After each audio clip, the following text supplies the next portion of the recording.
खूबसूरत लड़की ने सफेद कंकर ही क्यों चुना। कहानी कुछ ऐसी है।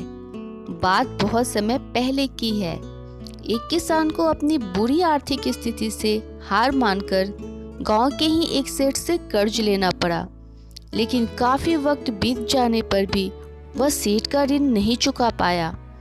गांव का वह सेठ बूढ़ा और देखने में बदसूरत था। उसके बुरे स्वभाव के कारण गांव में उसे कोई पसंद नहीं करता था।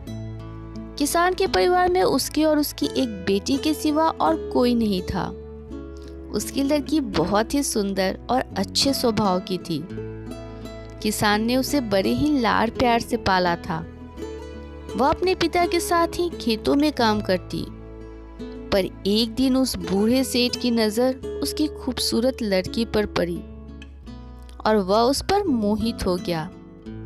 वह मन ही मन उससे विवाह करने की सोचने लगा, लेकिन उसे पता था कि किसान अपनी लड़की का विवाह उससे कभी नहीं करेगा, और उसे यह भी मालूम था कि किसान इस समय ऐसी स्थिति में नहीं है कि उसका सारा कर्ज उतार सके। इन सारी बातों को मन में रख वह स्वयं ही एक दिन किसान के खेत पर गया। किसान और उसकी बेटी दोनों वहीं पर थे। उसने किसान से कर्ज के विषय में बात करते हुए उसके सामने एक शर्त रखी। क्या थी वो शर्त? शर्त यह थी कि अगर उसने अपनी लड़की का विवाह उससे कर दिया तो वह उसके सारे ऋण माफ कर देगा, वो भी ब्याज सहित। सेठ की इस अजीबोगरीब शर्त से किसान और उसकी बेटी भयभीत हो गए। उस धूर्त सेठ ने आगे सुझाव देते हुए दोनों से कहा कि चिंता करने की कोई बात नहीं। इस शर्त का फैसला ना मैं करूंगा ना आप। इसे आप अपने भाग्य पर छोड़ दें। इतना कहते हुए उसने अपनी जेब से पैसे की एक खाली पोटली निकाली और उसे दिखाते हुए कहा कि मैं इसमें एक काले रंग का और एक सफेद रंग का कंकर रखूंगा। उसके बाद तुम्हारी लड़की को बिना देखे इस पोटली से एक कंकर निकालना होगा, और यहाँ शर्त यह रखी कि अगर उसने काले रंग के कंकर को निकाला तब उसे मुझसे विवाह करना होगा और तुम्हारे कर्ज भी माफ कर दिए जाएंगे।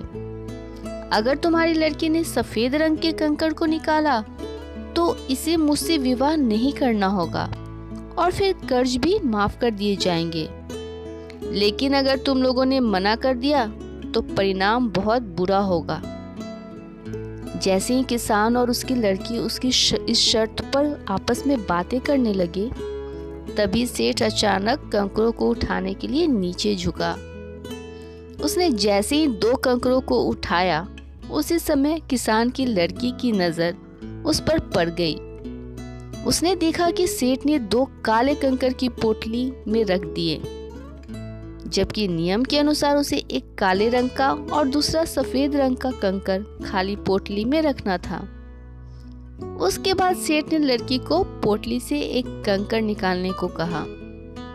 किसान की लड़की ने साहूकार के कहे अनुसार ही पोटली से एक कंकर निकाला और उसे बिना देखे हुए जानबूझकर कंकर पत्थरों से भरे रास्ते पर धीरे से उछाल दिया, जिससे जल्द ही वह काले रंग का कंकर भी अन्य कंकरों से मिल गया। उसके बाद उस लड़की ने झूठा खेद व्यक्त करते हुए कहा, ओह, मैं कितनी लापरवाह हूँ। सेठ इस बात से लड़की पर थोड़ा क्रोधित हुआ, लेकिन फिर उस लड़की ने मामला संभालते हुए आगे कहा कि चिंता ना करें। अगर आप पोटली खोलकर देखें कि उसमें कौन से रंग का कंकर बचा हुआ है तो यह साफ हो जाएगा कि मैंने कौन सा कंकर निकाला था, काला या सफेद। हालांकि यह तो निश्चित था कि बचा हुआ कंकर काले रंग का ही होगा। ये तो आप भी जानते हो, क्योंकि जैसा आप जानते हो सेठ ने पोटली में दोनों ही कंकर काले ही रखे थे। तो इस प्रकार यह सिद्ध हो गया कि लड़की ने सफेद कंकर निकाला है। अब सेठ चाहकर भी अपनी बेईमानी और धूर्तता को प्रकट नहीं कर सकता था। इस तरह उस लड़की ने बड़ी चालाकी से अपने विरुद्ध खड़ी परिस्थिति को अपने पक्ष में कर लिया। तो आपने क्या सीखा इस स्टोरी से? अगर ये स्टोरी आपको अच्छी लगी होगी तो प्लीज़ मेरे चैनल को लाइक, शेयर एंड सब्सक्राइब कीजिए। मिलते हैं हमारे नेक्स्ट वीडियो में एक नई प्यारी सी स्टोरी के साथ। Bye bye.